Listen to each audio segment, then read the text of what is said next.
Yo te cuento que pues sí sé un poquito de la historia del SIDA y me tocó vivir una parte importante de esa historia, me ha tocado.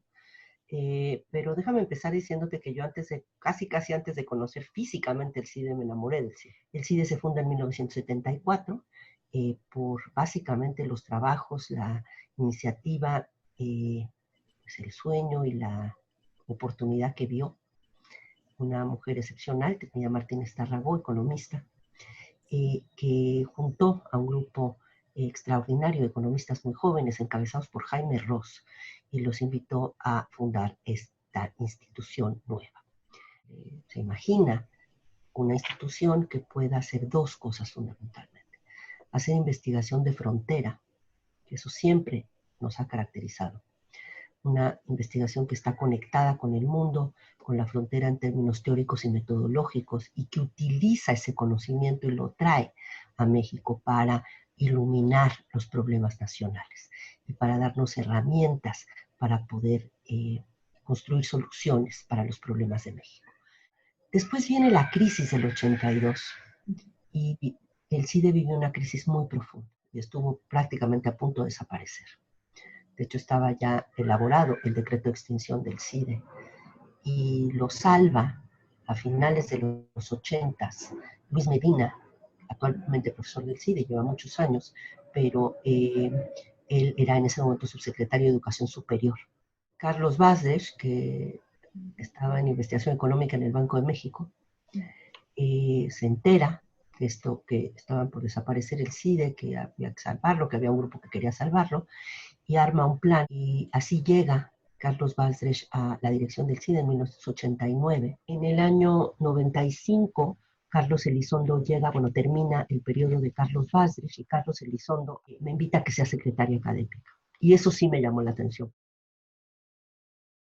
Entonces ahí empecé a formular el programa que se volvió pues una de las cosas más importantes que impulsé a lo largo de mis 10 años en el CIDE como secretaria académica en ese periodo, que fue un programa que se llamó Excelencia y Equidad.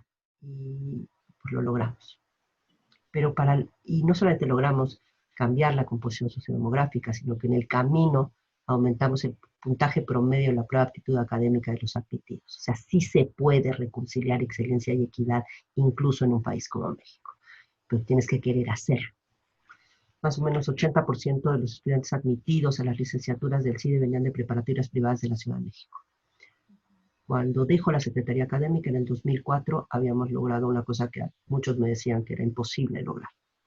Lo habíamos conseguido, que era pasar a 50% y 50%, la mitad venían de públicas, la mitad venían de privadas. También cambiamos en la parte de Ciudad de México, fuera de la Ciudad de México. Yo lo dejé en 50-50, ahora ya es más alto provincia, los estados distintos a la Ciudad de México, pero yo en 2004 lo dejamos en 50% venían de la Ciudad de México y 50% venían de fuera de la Ciudad de México. Sí, no fue tan fácil hacerlo en un país con tanta desigualdad y con una desigualdad tan rígida. Es muy difícil lograr la movilidad social a través de la educación de calidad. Entonces, la verdad, ahí sí, pues, picamos piedra y no había mucha experiencia en este terreno. Entonces, pues, todo fue picar piedra y innovar y aprender sobre la marcha. No había pruebas estandarizadas, no había manera de saber cómo lograr esto. Entonces, pues mucho fue hablando con gente, preguntando pues cuáles son las mejores prepas públicas de diferentes estados. Tampoco podíamos cubrir todo el país porque éramos muy chiquitos, pero bueno, seleccionamos un conjunto de estados y hablando con gente conocedora, pues enfocamos nuestros esfuerzos de promoción en preparatorias públicas de buena calidad en diferentes estados de la República, en Oaxaca, Tabasco, Hidalgo, en varios estados. Hicimos un estudio previamente de cuáles eran las desventajas más importantes que enfrentaban los chicos que venían de medios de mayor desventaja en términos social y económica frente a los chicos que venían de medios de mayor ventaja social y económica ya una vez siendo admitidos al CIDE. Y encontramos 3 desventajas clave. En primer lugar, el tema de el tiempo que tenían que dedicarle a transportarse al CIDE. Nunca me voy a olvidar de los resultados de ese estudio. Eran 4 horas en promedio frente a pues, los niños que nomás cruzaban la carretera. Entonces, eso los colocaba en una posición de enorme desventaja a los chicos que venían de escuelas públicas y que tenían menos posibilidades económicas. La segunda era la computadora. Los niños, los chicos que venían de medios más aventajados tenían computadora en su casa, los chicos que no, pues no la tenían. Y tercero, el inglés. Esos fueron los tres elementos. Y entonces construimos un programa, que es el que financió Ford, para atacar esos tres elementos. Además, hicimos un programa para que pudieran hacer veranos en Canadá de inglés. Todo sin ningún costo, ¿verdad? Eso es parte de lo que hemos hecho en el CIDE también a lo largo de las diferentes fases de la historia del CIDE.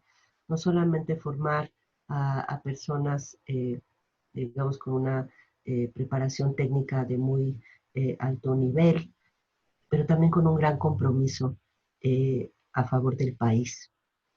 Y yo lo he visto una y otra vez en las diferentes generaciones. Me encanta irlo viendo también en las más jóvenes, cómo están interesados en la realidad mexicana, en cómo poder usar todas esas herramientas, todos esos conocimientos que adquirieron en el CIDE para enfrentar de manera creativa nuestros desafíos y poder tener un país que sea más ancho y más justo para todos.